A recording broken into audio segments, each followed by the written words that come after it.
Please मेरे साथ चलिए। अरे एक मिनट, कहाँ चलना है और क्यों? मुझसे बहुत बड़ी गलती हो गई है। मैं ऐसा कुछ नहीं करना चाहती थी, पर पता नहीं मेरे सर पे क्या जुनून सवार है कि मुझसे बहुत बड़ी गलती हो गई है। आप ही मुझे बता सकती हैं, और प्लीज किसी को बताइएगा मत, प्लीज प्लीज। एक मिनट, अगर तुम चाहती हो कि मैं तुम्हारी मदद करूं तो तुम्हें बताना पड़ेगा कि तुमने किया क्या है। वो रीत के साथ मैंने कुछ गलत कर दिया है। प्लीज मेरे साथ चलिए, मेरी मदद करें मम्मी जी, प्लीज। मम्मी जी,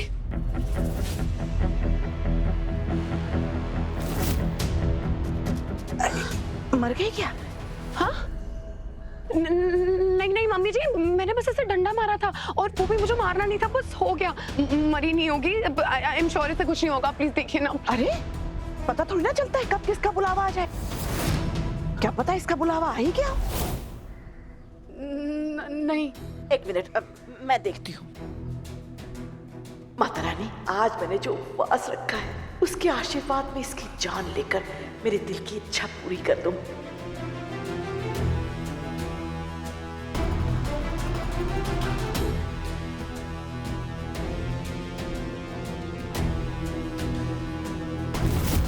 क्या हुआ? इसकी तो सांसें चल रही हैं। Thank God. क्या थैंक गॉड? तुम समझ रही हो? इसका मतलब इसे कभी भी होश आ सकता है। अगर इसे होश आ गया तो तुम पर इल्जाम आएगा। अगर इसे यहाँ किसी ने देख लिया तो भी तुम पर ही इल्जाम आएगा। नहीं मम्मी जी, प्लीज मुझे बचा लीजिए, प्लीज। नहीं नहीं, इसमें बहुत रिस्क है भैया। आप जो कहेंगी ना मैं वो करूंगी। प्लीज एक लास्ट हेल्प कर दीजिए मेरी, प्लीज इसे बचा लीजिए, प्लीज। तुम समझ रही हो ना स्मिता बहू, खतरे में किसी की मदद करना मतलब उस पर एहसान करना होता है, और एहसान को कभी ना कभी चुकाना ही पड़ता है। ठीक है, आप अब जो बोलेंगे ना वो मैं आपको दूंगी, बस मेरी हेल्प कर दीजिए प्लीज। चल हट। मेरे बेटे के टुकड़ों पर पलने वाली मुझे क्या देगी? और वैसे भी मेरा और तुम्हारा पुराना एहसान तो बराबर हो गया है ना। इसका मतलब अब जो मैं तुम पर ये एहसान करूंगी वो तुम पर उधार रहेगा, और जब मुझे जरूरत पड़ेगी मैं वसूल लूंगी। मंजूर है? मंजूर है। आप कहेंगी तो मैं अपनी जान भी दे दूंगी आपके लिए, बट प्लीज प्लीज मुझे बचा लीजिए। और अगर जान से कुछ ज्यादा मांग लिया तो? हाँ? छोड़ो, अब जाओ यहां से। मुझे ठंडे दिमाग से सोचने दो कि क्या करना है। और हाँ, इसके बारे में अभी किसी से बात मत करना। ठीक है। जाओ जाओ जाओ जाओ जाओ।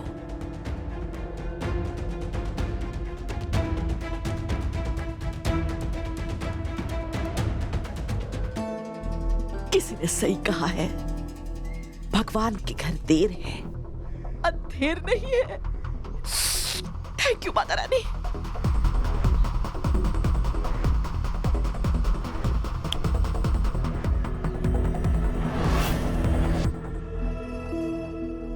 कीर्ति, तुमने सबको मेहंदी लगा दी? हाँ। और देखो, तुमने खुद के हाथों में तो लगाई नहीं, अब मैं लगा देती हूँ तुम्हें। थैंक यू सो मच उन्नति, पर अगर मैंने मेहंदी लगा ली तो घर के काम कौन करेगा? और मैंने तो फास्ट भी नहीं रखा है, तो मैं मेहंदी लगाऊं या ना लगाऊं एक ही जैसी बात है ना। अरे काम करने के लिए इतने सारे सर्वेंट्स है तो। और रही बात व्रत की, वो तो मैंने भी नहीं रखा। मजा तो तब है ना जब सेलिब्रेशन का हिस्सा बनते हैं हम। जब सब एक साथ शामिल होते हैं तो तभी तो लगता है ना कि त्योहार मनाया जाता है। तो तुम ज्यादा मत सोचो, मैं मेहंदी लगा देती हूँ तुम्हें। तुम ये समझ लो कि हमारे बीच में जो कुछ भी हुआ ना, मैं उसके लिए सॉरी बोल रही हूँ।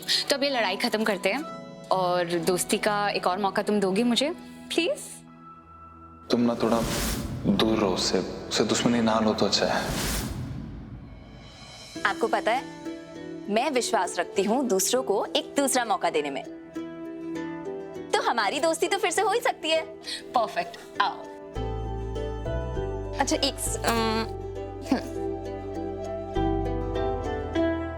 अपने अपनी आंखें बंद कर लो तुम। आंखें बंद क्यों? मैंने एक ब्यूटीफुल सा डिजाइन बना के तुम्हें सरप्राइज करना चाहती हूँ। अच्छा ठीक है।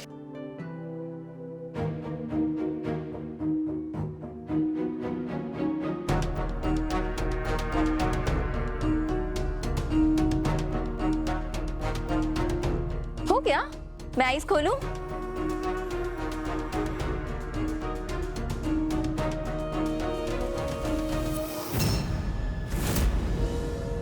ओह माय गॉड, तुमने ध्रुव का नाम क्यों लिखा अपने हाथों पे? ये उन्नति, मैं मतलब मैं सही थी, ध्रुव और तुम्हारे बीच में सचमुच कुछ चल रहा है ना? कैसी बात कर रहे हो? मेरे और ध्रुव के बारे में कुछ क्यों चलेगा? आपने अभी तो मेरी हथेली पे नाम लिखा है ध्रुव का खुद। मैंने लिखा? मैं क्यों लिखूंगी? मेरे ध्रुव का नाम किसी और लड़की की हथेली पे कभी भी नहीं लिखूंगी। तुम झूठ मत बोलो। झूठ तुम बोल रही हो उन्नति, क्योंकि यही तो आता है तुम्हें, झूठ बोलना और लोगों को फंसाना। ये तो फुल टाइम जॉब है तुम्हारा। ध्रुव, तुम इस पे विश्वास करोगे और मुझ पे नहीं? हाँ उन्नति, मुझे तुमसे ज्यादा कीर्ति पर विश्वास है। I hate you, ध्रुव।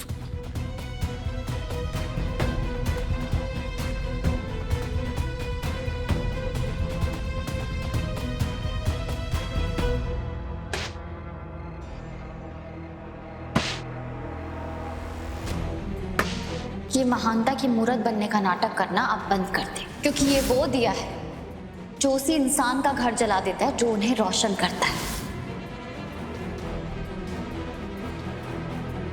आवाज ऊंची करने की जरूरत नहीं है शारदा जी। कौवा कोयल की आवाज दबा जरूर सकता है, पर कोयल की तरह मीठा नहीं बोल सकता।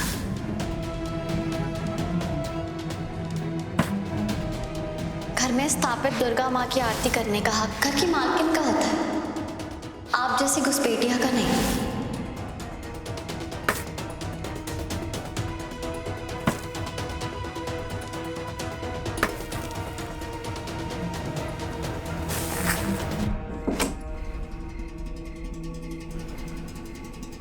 मसरीत, तेरी जिंदगी का यही अंजाम है।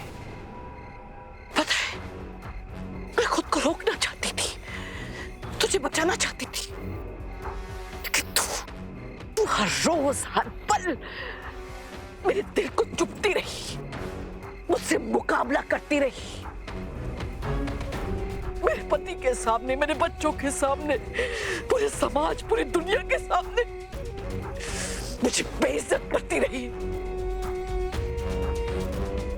और बर्दाश्त नहीं हो रहा था, और बर्दाश्त नहीं होता है।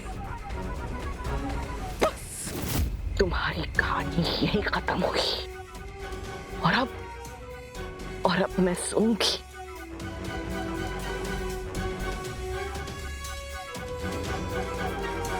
चैन की नींद।